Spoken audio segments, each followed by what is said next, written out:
When I was 38, I thought I had already used all the love my heart had to give. I had spent years in the small coastal town of Oregon, where the mornings smelled of salt and paper, and the nights echoed with the waves crashing against the old, worn rocks. I lived alone in a narrow wooden house near the library where I worked. The walls were lined with books, and the air always carried a whisper of sea breeze. And old pages I told myself that peace was enough, that I did not need love, that my life was full enough with the company of stories and the steady rhythm of the tide.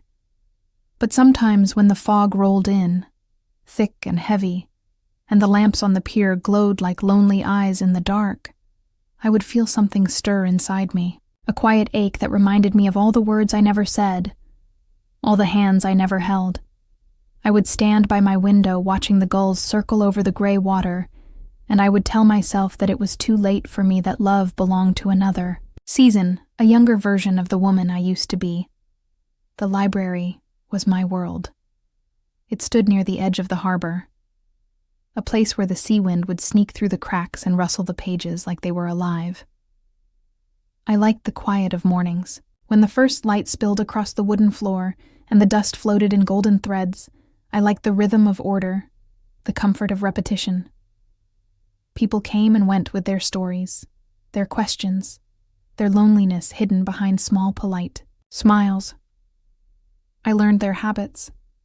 I knew which books they would reach for before they even spoke.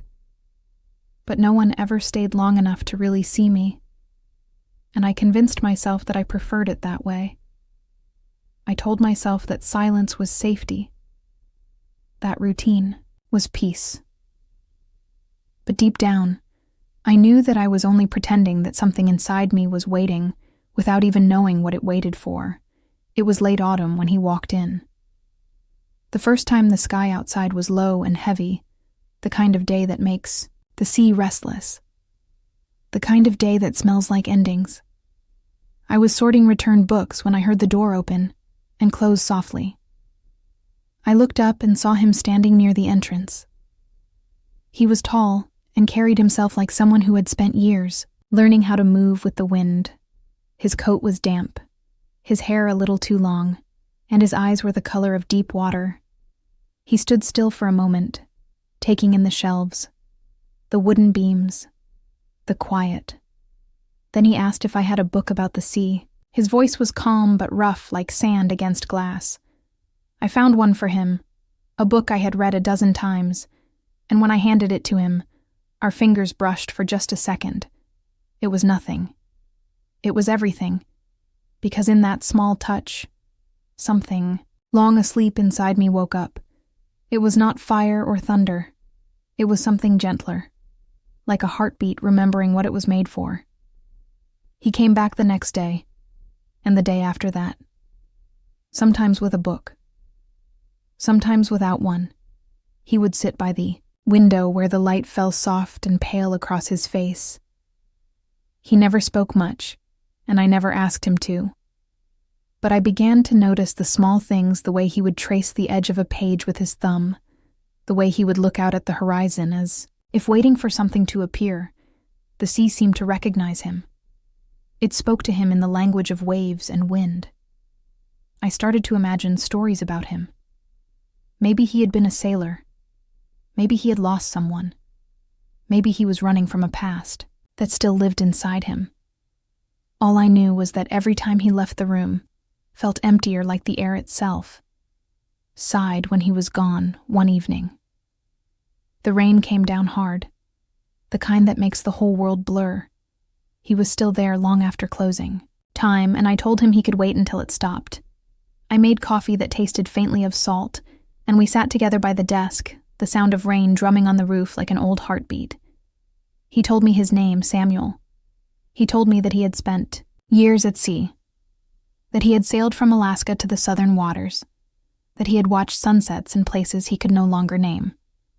He said the sea was both a home and a thief. It gave him peace, but took pieces of him in return. I listened quietly, not wanting to break the spell that had settled between us. He asked about me, and I told him there wasn't much to tell, just a woman who found comfort in books and quiet things. He smiled and said sometimes, quiet things are the ones that save us. After that night, he came more often. Sometimes he would help me carry boxes or fix a broken hinge. Sometimes we just sat together without speaking. There was a softness in the silence between us. Something fragile but real. People in town began to notice. They whispered that maybe the librarian had found someone. Maybe the sea had brought her a ghost. I didn't care what they said. I had stopped living for their voices long ago. What mattered was the way I felt when he was near the way. His presence made the air feel alive again. We began to walk along the harbor after sunset. The world painted in gold and gray. He would tell me stories of storms and stars, of strange ports, where the air smelled of fruit and smoke. He spoke like a man trying to remember who he used to be. And I listened, like a woman trying to learn how to feel again. One night, he brought me a seashell. Small, white, fragile. He said, "Listen carefully. The ocean never forgets." I held it against my ear and heard something faint. A rush like breath, like a heartbeat, like the sound of something that once was, and maybe still is. I kept that shell by my bed after that, and sometimes at night I would listen to it and feel like he was there even when he wasn't.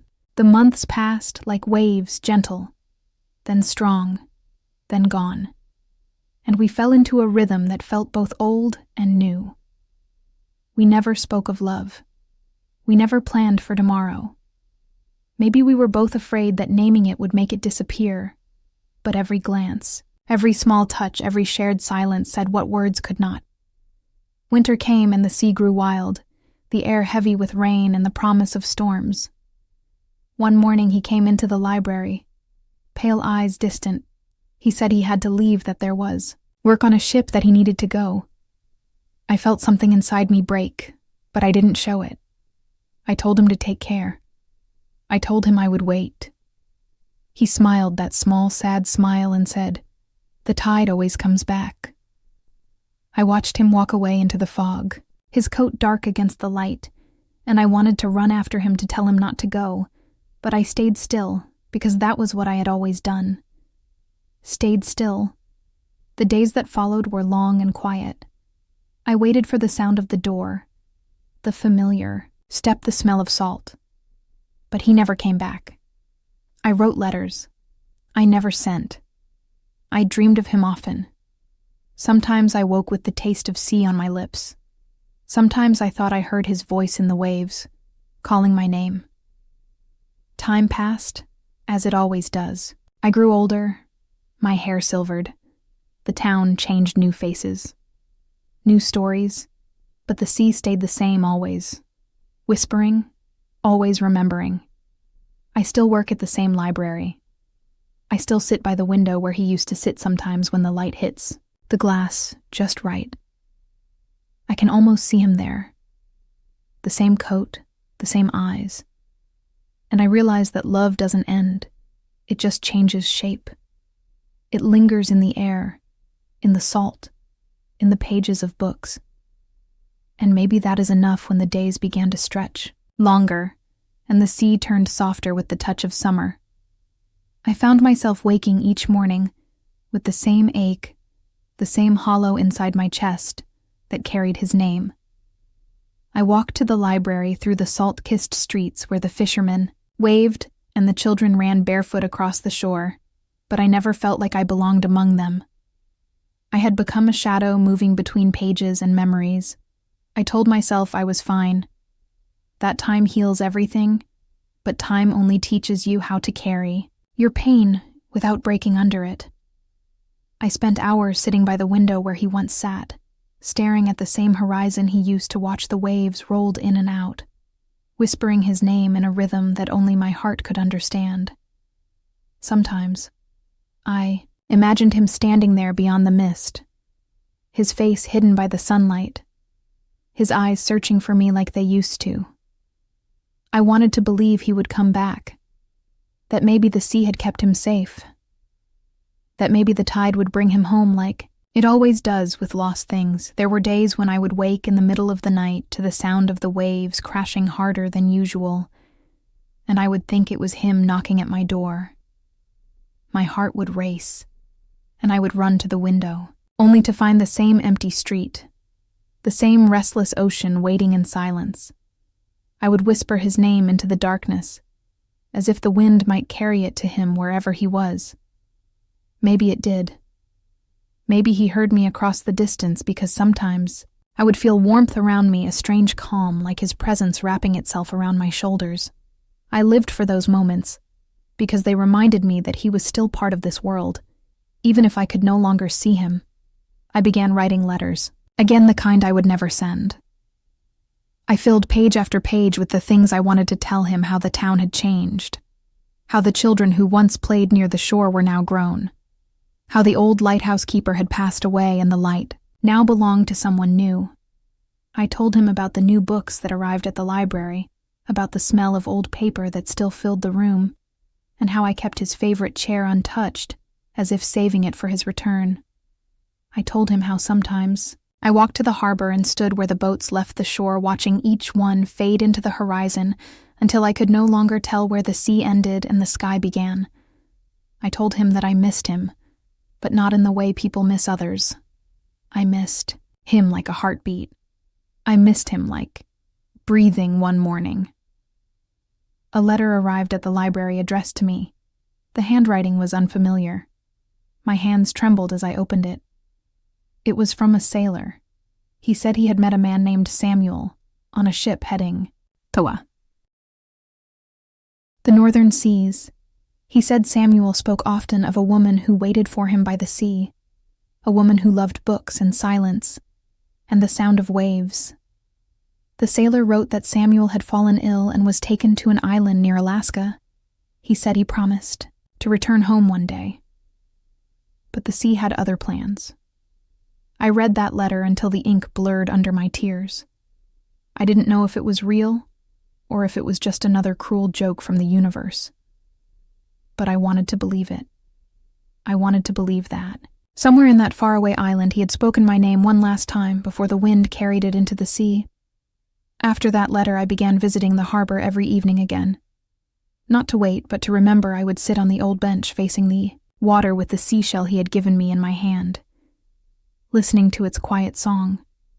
The sound of the sea inside it was softer now, but still alive, just like my love. I watched the ships leave and return, each one carrying stories of people who had left and come back. And I wondered if maybe love was just that. A journey that never truly ends, just drifts from one shore to another. I began to see faces in the waves, faces of people I had lost, people who had loved and waited and hoped like me sometimes. I thought I saw him among them, standing on the deck of some faraway ship, looking toward me, his hair turning silver like the moonlight.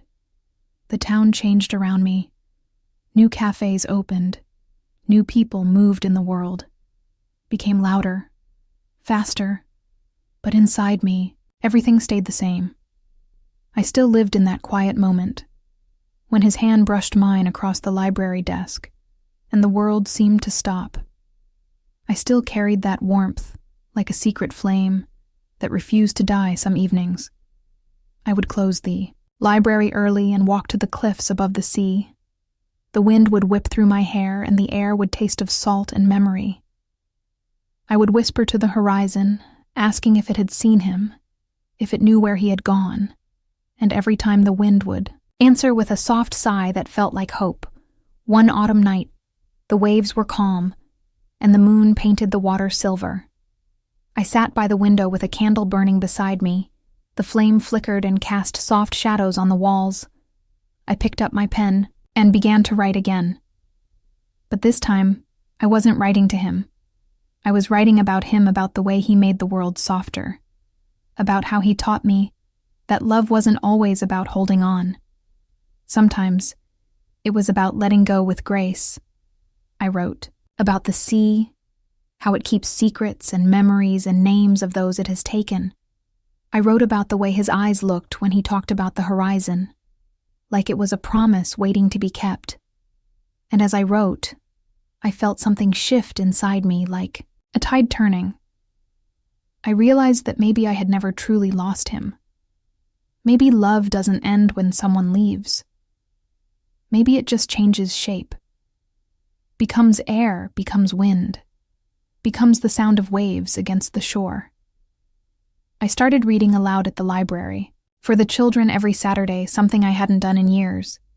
They would sit in a circle, their eyes wide, as I told them stories of the sea of sailors and distant lands, and of love that waits beyond time. I never said his name, but I think they felt it in my voice. One little girl once asked me if the stories were true, and I smiled and said the best ones always are. She laughed and said then he must have come back. And I told her maybe in a way he did, because love always finds its way home. As the years went on, the seasons blurred together. I grew older, but my heart stayed caught between tides. I stopped asking the sea for answers and started listening.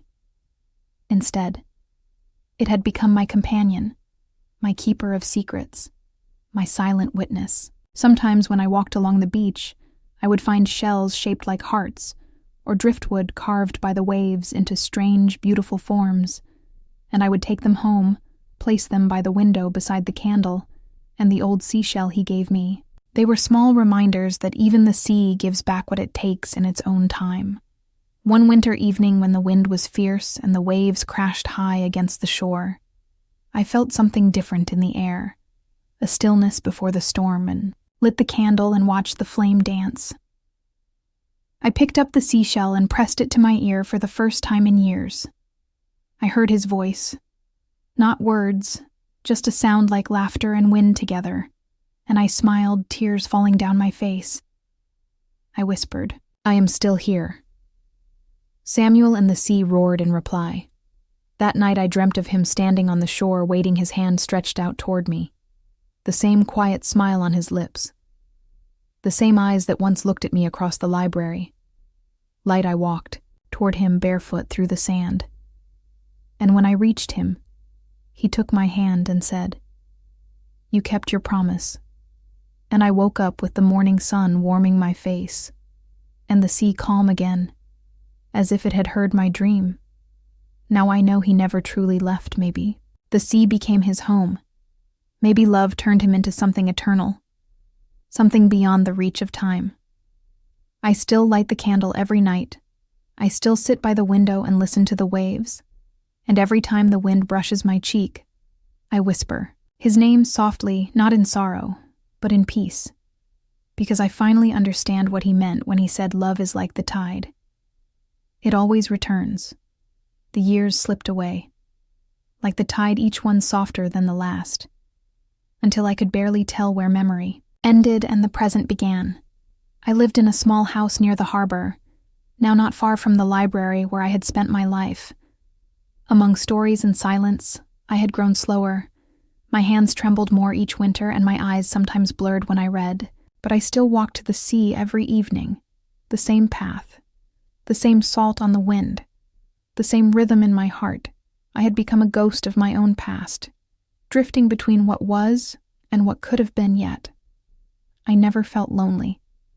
Not truly, because the sea was always there, whispering to me, breathing with me, carrying him in every wave that reached the shore. I had come to believe that love never dies. It only changes form. It becomes air, wind, memory, and sound. Every morning I woke with the sound of gulls and the scent of salt through my open window. I would make tea and sit by the window holding the seashell he gave me. It had cracks now, thin and fragile, but the sound inside it was still alive. The voice of the sea, the echo of the man I once loved. Sometimes I would talk to him softly, telling him about the day, about the people who came into the library, about the stories I read. I told him about the children who asked for stories about the sea, and how I told them all about the sailor who loved the woman who waited for him. Sometimes I would smile, and sometimes I would cry. But always, I felt him near. The town grew busier as years passed. Tourists came with cameras and loud voices. Shops opened along the harbor where there used to be nothing but fishermen and gulls. I watched them all from my window, like watching another world moving too fast, while I remained anchored in the slow, steady rhythm of the sea. I didn't mind the world could change. All it wanted, my love, had already found its place beyond time. One summer, a young woman came to the library. She had soft brown eyes and hair that smelled of rain.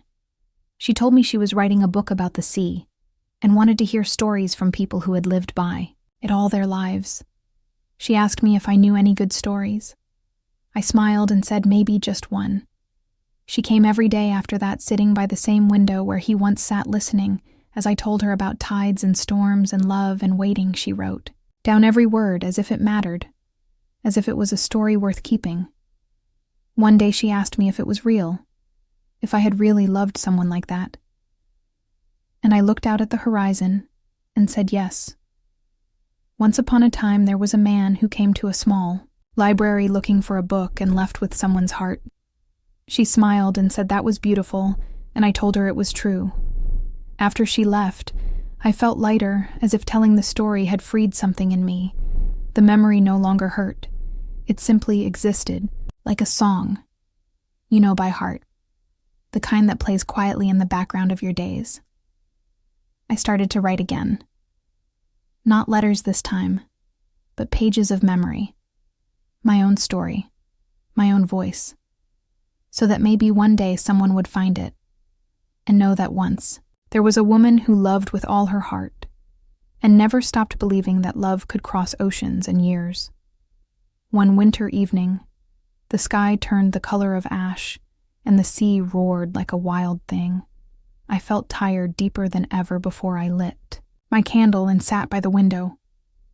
The flame flickered and danced like the heartbeat of time. I pressed the seashell to my ear and closed my eyes listening to its endless song. And in that moment, I heard him again, clearer than ever before, his voice, soft and steady like the tide, saying my name not as memory but as presence. I opened my eyes, and for a heartbeat, I saw him standing outside in the rain by the edge of the sea. His coat soaked his hair silver in the moonlight. He smiled, that quiet smile that once stopped my heart, and I felt the years fall away. I opened the door and stepped into the cold, my bare feet sinking into the wet sand. I walked toward him, each step lighter than the last, and when I reached him, the rain stopped. The wind fell silent, and all that remained was the sound of the sea. He took my hand. It felt warm, real, his fingers rough and familiar, and he said, "You waited," and I said I never knew how not to. He smiled and said, "Then it is time," and I understood what he meant. There was no fear, no sadness, only peace, the kind of peace that feels like coming home. The waves curled around us, soft and glowing like silver threads, pulling us gently toward the horizon. The world around us blurred. The stars shimmered above, and the sea opened wide, as if welcoming us back where we belonged. The next morning, the townspeople found my door open. The candle burned down to a pool of wax. The window wide. The room now I am part of that whisper, part and wind. They said, the sea that carries every story, every name, every heartbeat that ever dared to love. I am the echo in the shell, the shimmer in the tide, the hush before dawn. I am where the waves meet the sky and the horizon fades into forever, and he is here too beside me, always the sailor who once asked for a book and found something far greater. We are not gone, we are only changed, turned into the tide, into the song of the sea, into the love that never ends. And when people walk by the shore and listen carefully, they will hear us. They will know that love once lived here and still does, because love like ours was never meant to fade. It was meant to endure, to live forever, beyond words, beyond time, beyond the sea.